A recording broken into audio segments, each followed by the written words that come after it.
De frente, o oferecimento Loca Vibe, Solid, Clínica Dentária Ouro Dente.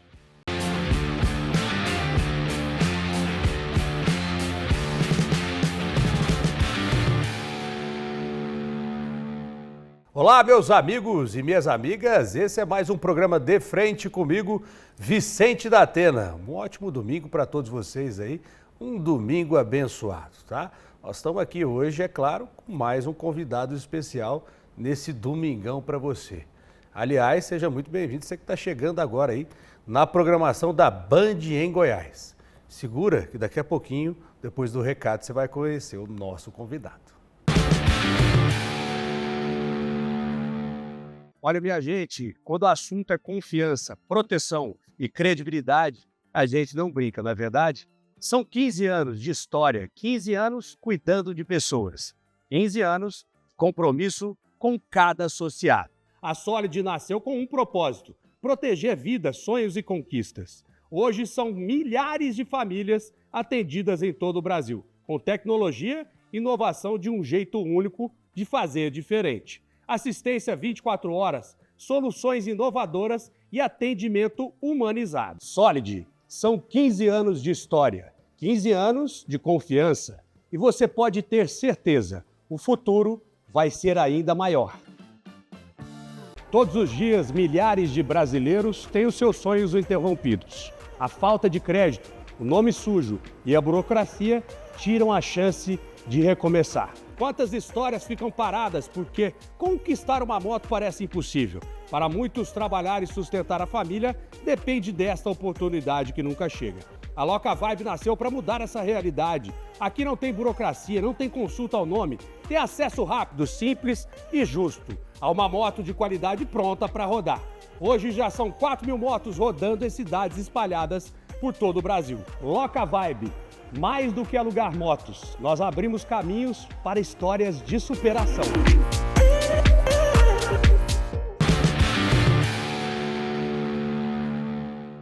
De volta ao nosso estúdio com o De Frente para você. Claro, como sempre, mais um convidado especial no nosso programa de hoje. Para você, nós vamos bater um papo hoje sobre política. E uma das pessoas que mais entende do assunto, né, tá com a gente aqui hoje. Você já está curioso? Está curioso para saber? Esse é um homem que defende a bandeira do agronegócio, né? Ele que realmente já fez muito por Goiás, hoje está um pouquinho fora do cenário aí da política, né? Mas já fez e fez demais aí à frente da Assembleia Legislativa, né? O nosso querido deputado, né, Lissauer Vieira. Seja muito bem-vindo, deputado. Muito obrigado por ter aceitado o nosso convite. Obrigado, Vicente, a todos os telespectadores do programa De Frente. Para mim é uma alegria estar aqui no sinal da Band Goiás, da TV Sucesso, e poder falar com toda a população do estado de Goiás, falar um pouco sobre política, falar sobre desenvolvimento econômico, sobre o nosso estadão de Goiás, que é um estado maravilhoso, um estado bom de se viver, um estado que tem terras férteis e um clima favorável, né, para a produção primária. E também que tem bons políticos, com toda certeza, e a gente vai discutir um pouco do futuro, do passado também, da história de vida e do que a gente pensa sobre política no nosso estado e também no país. Deputado Lissauer, que é produtor rural, né? Por isso mesmo conhece aí as raízes, né, dessa área e protege a bandeira do agro também no nosso estado de Goiás. Nós vamos falar muito sobre isso, usar e abusar, viu, deputado? Da sua experiência aí política, é claro, para passar um pouquinho aí para os nossos telespectadores. Mas, por enquanto, vamos começar na sua trajetória de vida pessoal, né? Você não é goiano, você nasceu em outro estado. Exatamente. Né? Mas se enraizou aqui há muito tempo, não? Eu vim para Goiás com 9 anos de idade. Eu nasci no Rio Grande do Sul, na cidade de Coronel Bicaco, no Rio Grande do Sul, uma cidade pequena, em uma região também agrícola do estado do Rio Grande do Sul, que é um estado forte agrícola, e como muitas pessoas migraram para Goiás em busca de novas oportunidades na década de 70, década de 80, o meu pai fez o mesmo. Final de 79 para começo de 80, ele conheceu o estado de Goiás, se apaixonou por esse estado, comprou propriedade rural aqui no município de Rio Verde, estabeleceu empresa na área do setor de comércio e venda de sementes. E em 1989, efetivamente em 89, nós mudamos para Goiás, para Rio Verde, cidade qual eu resido até hoje. E até hoje a gente construiu uma história, uma carreira, não só na política, mas também no ramo empresarial, no ramo do agronegócio. Então, não nasci em Goiás, mas hoje tenho o meu coração enraizado aqui e tenho a minha vida, casei aqui, tenho a minha vida aqui no estado de Goiás e daqui, com toda certeza, nós não sairemos mais, né? Porque é um estado muito aconchegante. Mas como foi a sua infância em Rio Verde? O que na verdade te influenciou, de certa forma, diretamente ou indiretamente, aí para você ingressar na política? Você sabe, Vicente, que política ela está meio que no sangue, né? É um negócio que vem de família. E a minha família lá no Sul são políticos, né? São pessoas que participaram do processo político. Eu tive tios prefeitos, vereadores. Eu tive uma família de políticos, tanto da parte do meu pai quanto também da parte da minha mãe. Teve tio meu, que é irmão da minha mãe, que foi prefeito 3 vezes em uma cidade no estado de Santa Catarina. Irmão do meu pai foi prefeito uma vez na nossa cidade lá no Rio Grande do Sul, outros foram vereadores, enfim. Nós tivemos uma família sempre política e esse negócio está meio que no sangue, corre nas veias da gente. E sempre gostei de participar. Em 2013 eu fui secretário de comunicação da Prefeitura de Rio Verde, do então prefeito saudoso Dr. Juraci Martins, e ali eu já dei um salto para ser deputado estadual. Graças a Deus consegui um êxito na minha campanha de deputado estadual. Em 2014 fui eleito deputado. Mas como foi essa experiência na Secretaria de Comunicação? Então, vou te contar um pouco da história resumida, porque senão o tempo não vai dar. Mas eu era para ser, como eu sou do agronegócio, o Dr. Juraci me convidou para ser secretário de Agricultura da cidade. E no final do ano, eu tinha veículo de comunicação em Rio Verde, hoje não tenho mais, porque não é meu ramo principal, mas foi feito no final do ano de 2013, na reeleição dele, uma festa da imprensa, dos membros da imprensa da cidade, jornais, rádios, televisão e tudo mais. E eu fui nessa festa, o prefeito estava, e aí ele percebeu que eu era muito bem relacionado com os veículos de comunicação da cidade, todo mundo gostava de mim. E ali na festa ele falou, vou trocar sua secretaria. Era do ramo? Você vai ser secretário de comunicação.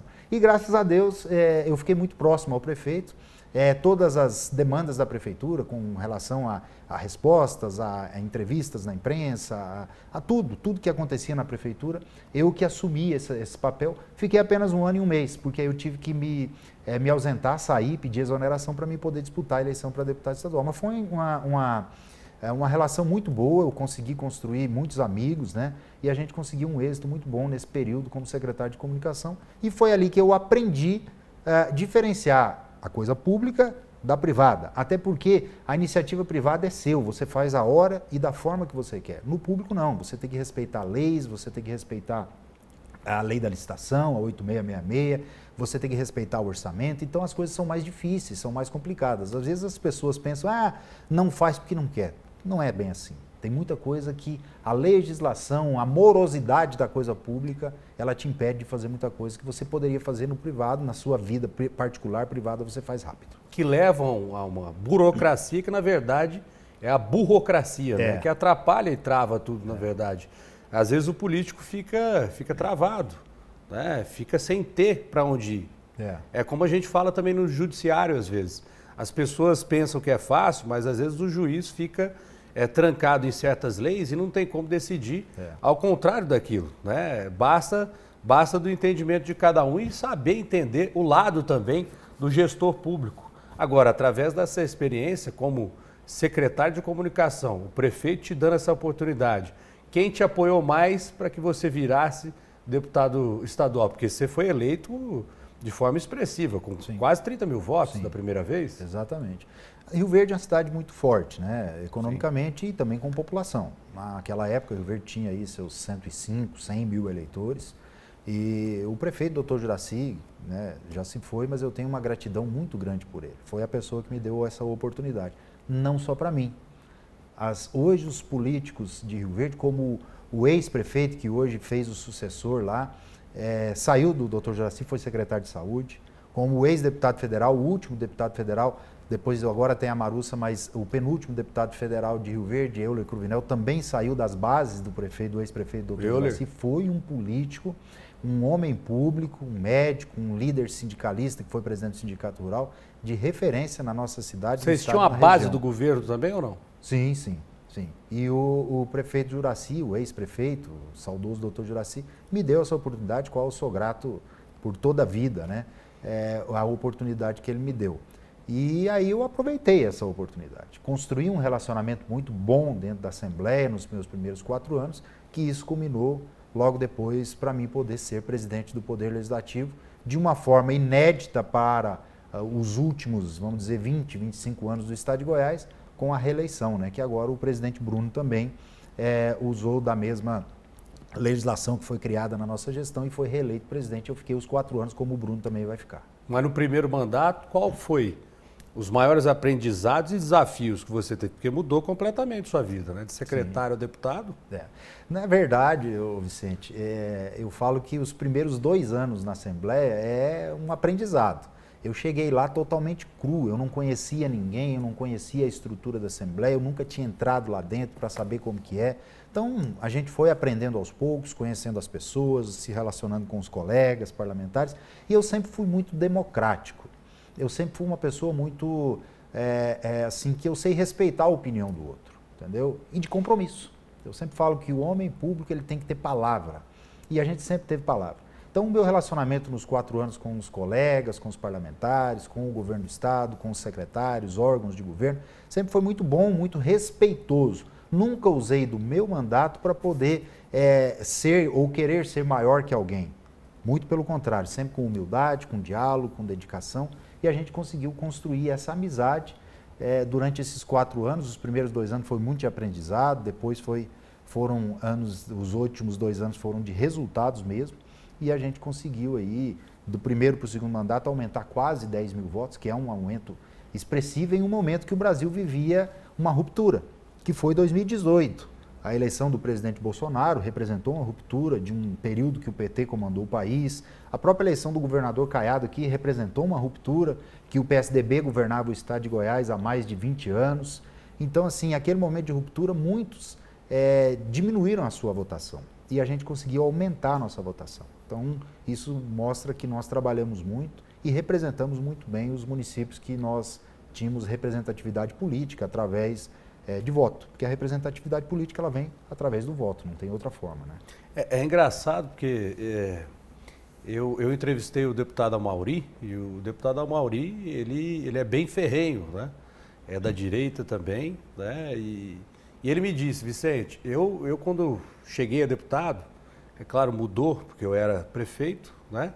E as coisas mudam, na Assembleia é diferente. E a gente chega com o nosso jeitão, a gente acha que vai poder trabalhar sozinho, não é assim. Não é. Né? Então foi realmente um aprendizado, como você está dizendo. Né? O senhor está dizendo que aprendeu, e ele disse que aprendeu, né?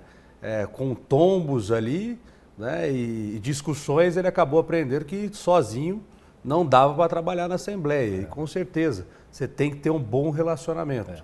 Não que você vá abaixar a cabeça, é claro, né, para as coisas que você não concorda, mas você tem que ter um bom relacionamento, é completamente diferente o tipo de gestão. Agora, a gente vê que a sua gestão funcionou, porque teve um crescimento espontâneo para o segundo mandato.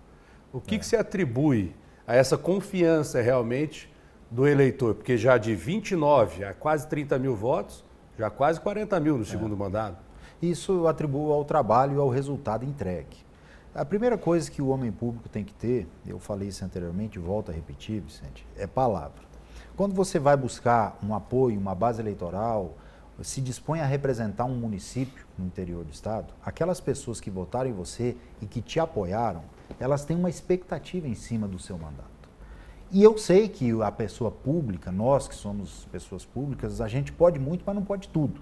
Tem muitas coisas que você não consegue resolver, mas a atenção resolve muita coisa. A resposta, mesmo que seja uma resposta negativa para aquele momento, ela resolve muita coisa. E eu sempre coloquei o meu gabinete e falei e orientei os meus assessores a dar resposta, a atender com educação, a levar o benefício quando é possível e quando não é possível, justificar o porquê não é possível. Então, graças a Deus, a gente conseguiu construir um relacionamento que eu construí nesses municípios. Eu não vou dizer nem um relacionamento político mais. Hoje eu tenho amizades, eu tenho amigos, eu tenho parceiros nesses municípios que respeitam muito a nossa trajetória e foi isso que me credenciou a aumentar os votos. Se você pegar o mapa das minhas duas eleições, 2014 e 2018, lá em 2014, um mero desconhecido, para 2018 você vai ver que 95% dos municípios que eu tive voto em 2014, em 2018 eu aumentei.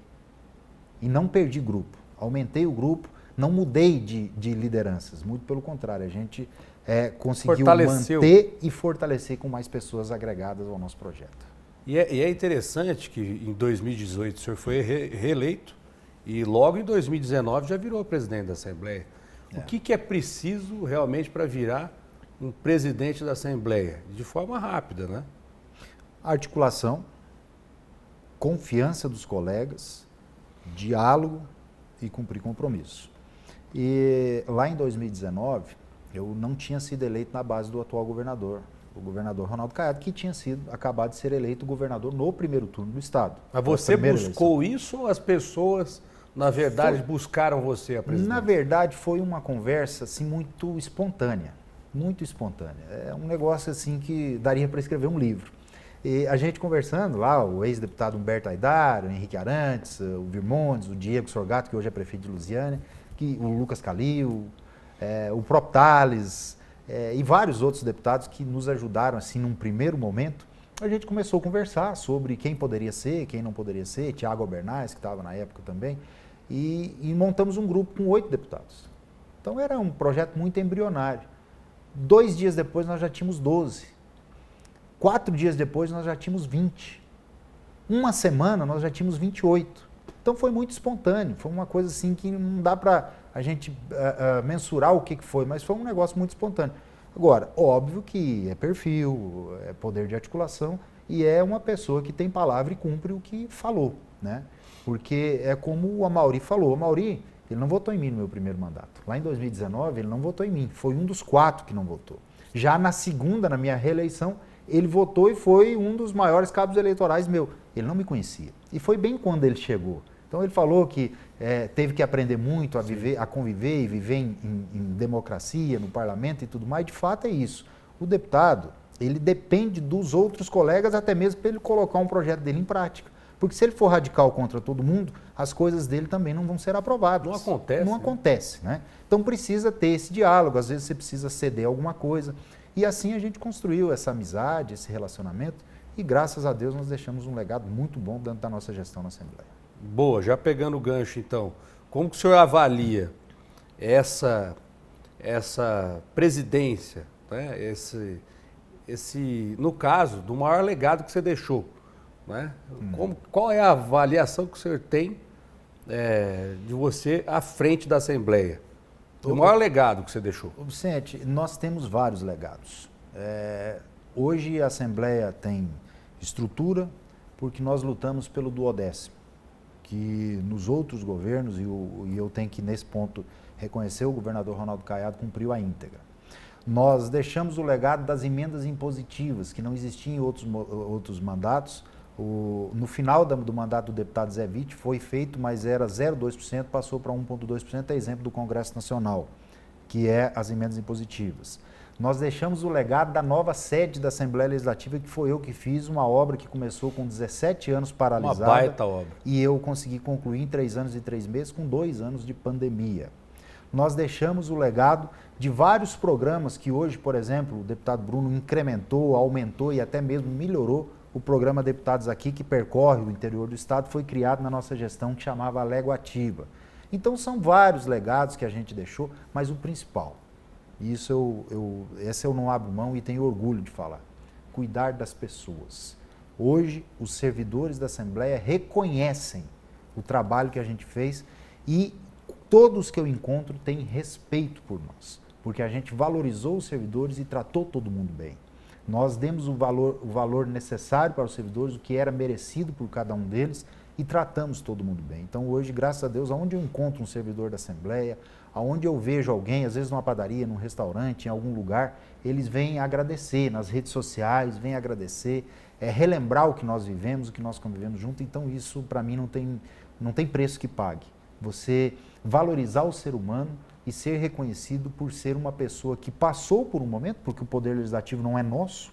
Eu sou ex, o Bruno, que hoje é atual, vai ser ex, vai vir outros que vão ser ex também, e a vida passa e as coisas, a Assembleia continua. E o que a gente fica mais feliz é poder ter esse reconhecimento das pessoas que estão lá fazendo o poder legislativo do Estado de Goiás no dia a dia.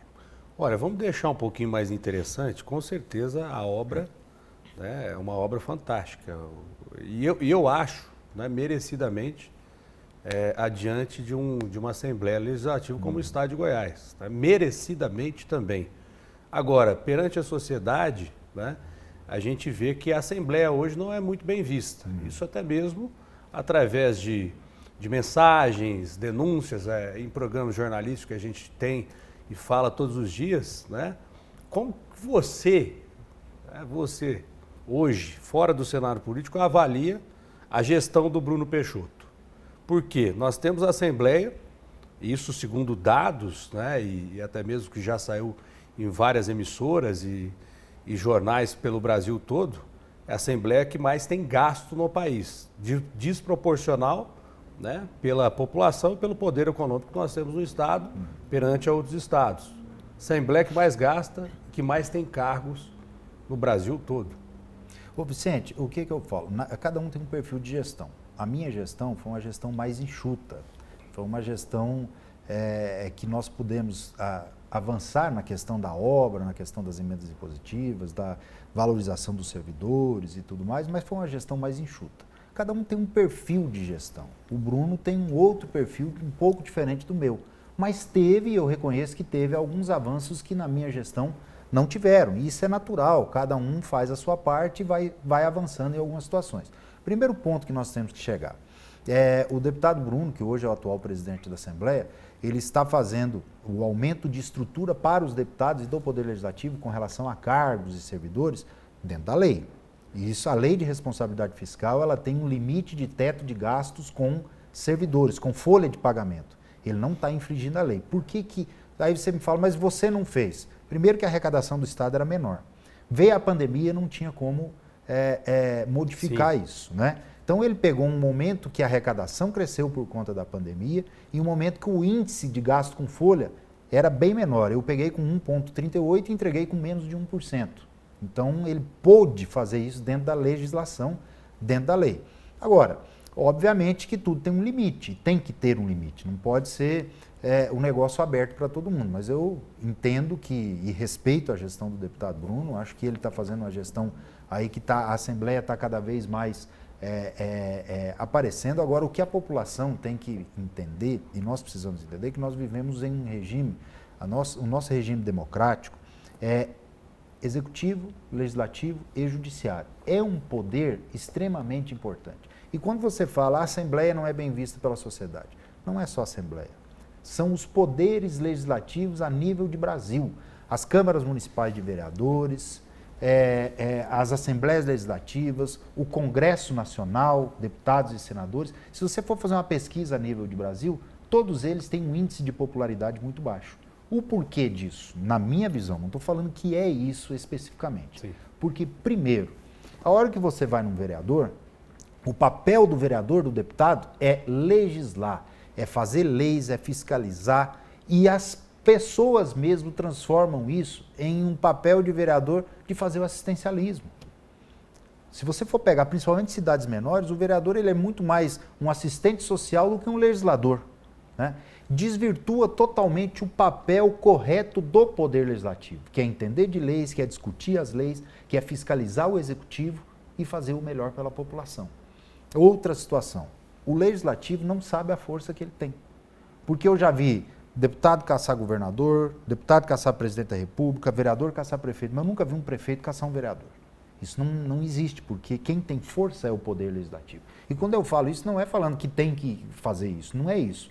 Mas o parlamentar, ele tem a prerrogativa de fiscalizar. de aprovar o que ele acha que é bom e o que ele acha que é ruim. E a gente percebe que a nível de Brasil, tanto câmaras municipais como também assembleias e Congresso Nacional, o que o governo quer, ele faz, ele passa. Por quê? Virou aquele jogo do toma lá, dá cá, o troca-troca. Ah, se você votar aqui, eu te dou mais tantos milhões em emenda. Se votar ali, eu vou beneficiar um pedido seu de um município. Não é assim que funciona? Que é o que o Bolsonaro quis acabar na época. Exatamente. Né? Infelizmente não teve tempo e não teve condições de acabar com isso. Né? Tentou enfrentar o sistema. Você acha que é possível acabar com isso? Eu acho que é possível, sim. E precisa acabar. Agora, para nós acabarmos com isso, a gente precisa de eleger representantes. E aí tudo começa pelo parlamento, é pelo legislativo. Representantes que tenham coragem e que tenham compromisso com a população. Porque eu não concordo com esse estilo de votação. Ah, eu só vou votar, eu só vou fazer se eu tiver algo em troca. Eu fui presidente do Poder Legislativo, num momento de maior dificuldade financeira do Estado de Goiás. Vira um balcão de negócios. É. E nós aprovamos muitas matérias difíceis junto com o governador à época. Reforma de Previdência, matérias de cunho fiscal, estatuto de servidor, tudo isso foi aprovado para o Estado poder entrar no regime de recuperação fiscal, que você, da imprensa, sabe como o Estado estava em situação difícil. Eu nunca cheguei no governador para falar para ele assim, olha, eu vou votar essa matéria aqui, nós vamos articular para poder aprovar, mas eu quero X de cargos, ou eu quero tal secretaria, ou eu quero X de emendas em troca por isso. Muito pelo contrário. Eu fiz por entender que era necessário para o Estado de Goiás naquele momento. Então, eu acho que é assim que o espírito público tem que ser pensado e a gente precisa trabalhar pela população. Eu acho, né? Acho não, eu tenho certeza. Essa é a minha opinião, tá? Não é a opinião de ninguém da equipe aqui, ou muito menos da Band, enfim, que é onde nosso programa é exibido. Que se o Estado é forte hoje, principalmente economicamente falando, né? Eu acho que reflete muito a gestão que o senhor teve à frente da Assembleia. O senhor passou, junto com o governador Ronaldo Caiado, por uma crise enorme. Como todos nós passamos, o governo federal passou também, que foi a Covid. Se nós estamos numa situação mais calma, em águas tranquilas hoje, é porque sim o reflexo de uma boa gestão anterior, mesmo passando por uma crise violenta como nós passamos. Agora, usando a sua experiência na política, o senhor acha que hoje o cenário, em relação às eleições que nós temos aí para governador, né? Nós temos aí o governador Ronaldo Caiado, né, que provou, na verdade, ser uma máquina, né, avassaladora na última eleição e acabou deixando o segundo candidato longe nas eleições. Nós temos aí o vice-governador Daniel Vilela. Você acha que hoje o cenário é de mudança ou não? Porque nós já vimos também a força do governo em eleger o prefeito da capital, a primeira vez na história. Né? A força do governo Ronaldo Caiado de longe aí a gente tem que dizer, né? É comprovada. Agora nós temos um segundo candidato que vem com força, não? O governador Ronaldo Caiado é muito bem avaliado hoje. Você falou uma coisa importante que eu sempre tenho falado. Eu me considero parte de tudo isso porque na minha gestão, na primeira gestão do governador e eu presidente da Assembleia, foi o momento mais difícil que nós atravessamos. Fiscal, porque o Estado estava em situação financeira difícil, e até mesmo sanitário por conta da pandemia, da Covid. E a gente conseguiu, deu conta de resolver todos os problemas e ali começou um processo de mudança econômica do Estado de Goiás, onde hoje estão colhendo os frutos e os benefícios, porque não se faz nada da noite para o dia. Então foi plantado lá para colher os frutos hoje. E o Caiado, de fato, é um governador muito bem avaliado, muito bem posicionado a nível de Brasil, tanto é que tem uma pré-candidatura a presidente da República, mesmo que não estando figurando muito bem nas pesquisas, porque existem candidatos e existe uma polarização no país muito grande, mas ele está ali figurando entre os pré-candidatos a presidente da República. O vice-governador Daniel Vilela é um filho de um ex-governador, um bom quadro, mas nós temos outros nomes no estado de Goiás. Não significa que porque o governo está bem avaliado, como de fato está, já são favas contadas, vai ganhar por WO. Não, eu acho que tem aí um ex-governador, que é o Marconi, que tem uma história, né? Tem serviço prestado no Estado. Tem o senador Wilder, que é do meu partido, que hoje figura aí pelo PL, é um senador defensor da direita. O Estado de Goiás é um estado majoritariamente de direita, né? Então, é uma eleição... E pelo menos 65%. E é uma eleição, assim, Vicente, que se tiver esses 3 nomes na disputa, eu entendo que é uma eleição de segundo turno. E segundo turno já tem outro jogo. O jogo é diferente. Então, eu vejo que o senador Wilder tem uma capacidade intelectual, administrativa muito grande, uma pessoa que tem uma história muito bacana, veio do nada, filho de taxista, da mãe costureira, virou engenheiro civil, hoje é um dos maiores empresários do Brasil no ramo da construção civil. Então, é uma pessoa que tem história, tem tarimba, tem condições, e respeitando todos os outros. Eu acho que o Daniel vem com a força de governo, que tem muita força.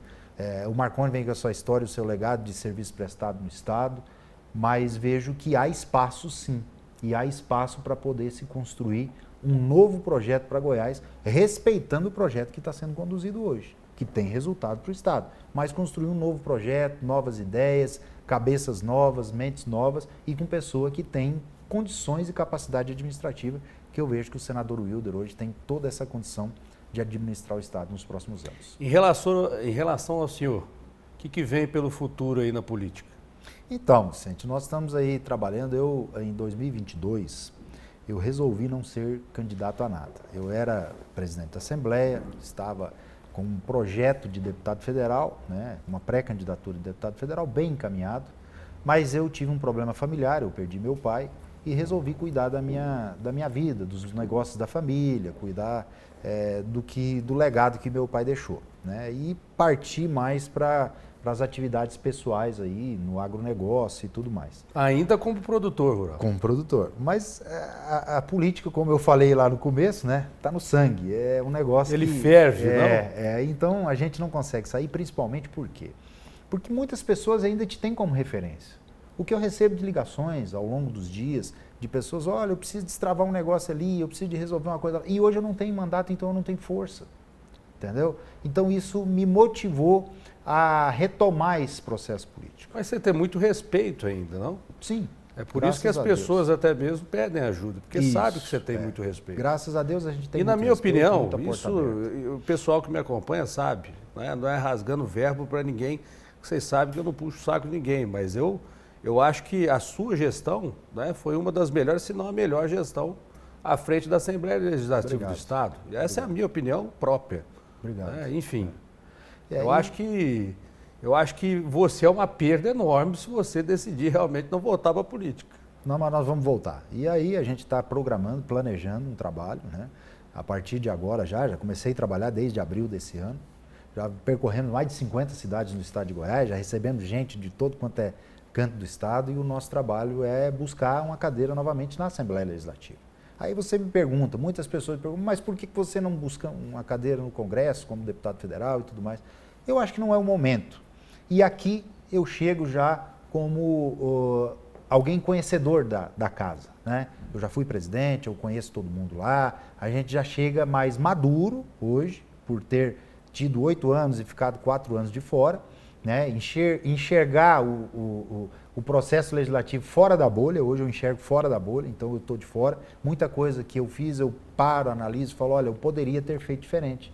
Se eu fizesse assim, seria melhor. Hoje fora, a gente entende isso. Então eu venho com mais experiência, com mais vontade de trabalhar e chego em uma casa legislativa onde eu já conheço tudo, onde eu já sei todos os caminhos para nós podermos buscar benefícios para a população. Então eu tenho certeza que nesse momento, como deputado estadual, a gente pode contribuir mais para o estado de Goiás. E aqueles mesmos colegas que te ajudaram, né, que se uniram para fazer o senhor presidente na época, te chamam de volta? Com certeza. Nós temos um bom relacionamento, uma boa amizade com os que foram deputados comigo, outros que são novatos agora nessa legislatura, né? A gente tem um bom relacionamento e com toda certeza, se Deus nos der a vitória, a população de Goiás nos der a vitória, nós vamos estar trabalhando e conversando com os deputados para nós podermos voltar a pleitear a presidência da casa. Claro que isso é uma outra eleição, um outro patamar de discussão que não cabe agora, né? Cabe lá na frente. Mas, logicamente, que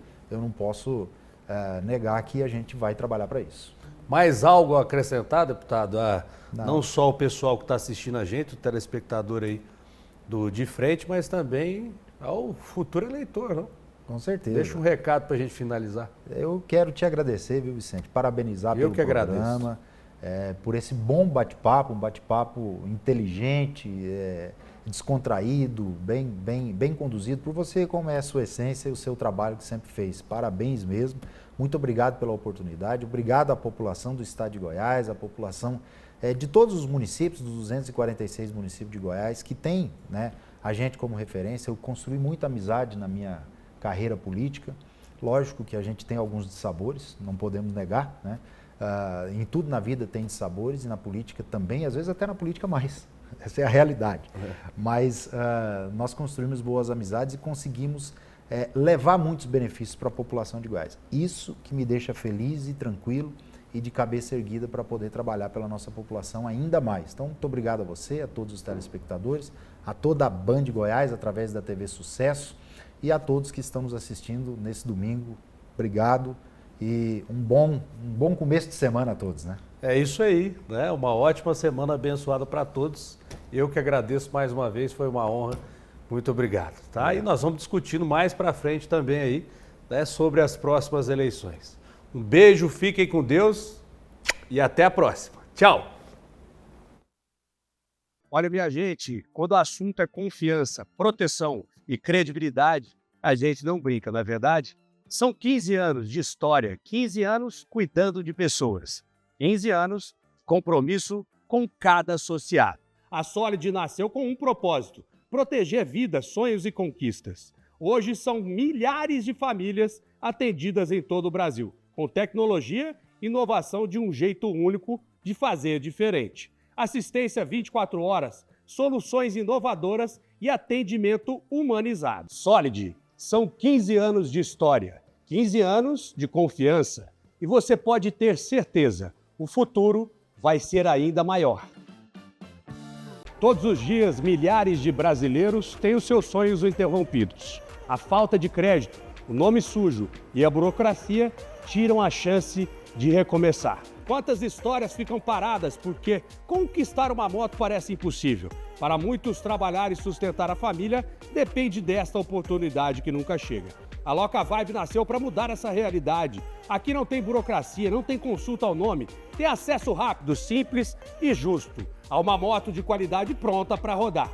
Hoje já são 4.000 motos rodando em cidades espalhadas por todo o Brasil. Loca Vibe, mais do que alugar motos, nós abrimos caminhos para histórias de superação.